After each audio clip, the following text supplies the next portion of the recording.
Hey guys, David Patrick Green here, hackhollywood.com, hackhollywood.in. Hey, before we get started, I'm going to actually tell you the 5 biggest scams perpetrated on actors. This is going to save you years of time and thousands of dollars that you would have otherwise wasted. But before we get there, yes, I have one tiny little request, and that's please subscribe to my channel. The next scam is actor websites. Now, this is, again, maybe not an intentional scam. I mean, anyone who is selling them ought to have some pretty strong statistics about how having an actor website will benefit your career. I've never seen any, so hey, if somebody can produce some, I would love to see them.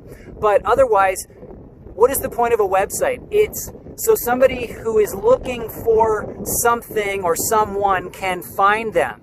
But if you're just starting out, which is probably why you have the website in the first place, because you think by having one, it'll make it easier for people to see you. They can look at your reel, they can do whatever.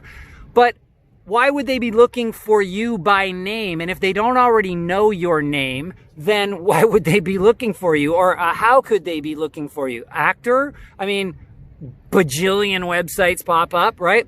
And if they are actually looking for you by name because they want to see your demo reel or your pictures, well, I'm not sure why they would want to see them unless you have submitted for their project. And chances are you've already sent them pictures and some kind of video of yourself with the submission. So what the reel does, I don't know, but it ends up costing you a lot of money up front, potentially, maybe not a lot, but a lot of time. So time equals money, and a lot of time and money down the road, either in paying maintenance fees, hosting fees, or constantly upgrading,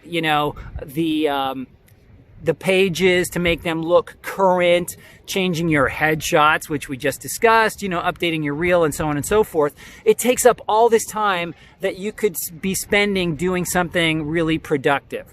Okay, enough on that.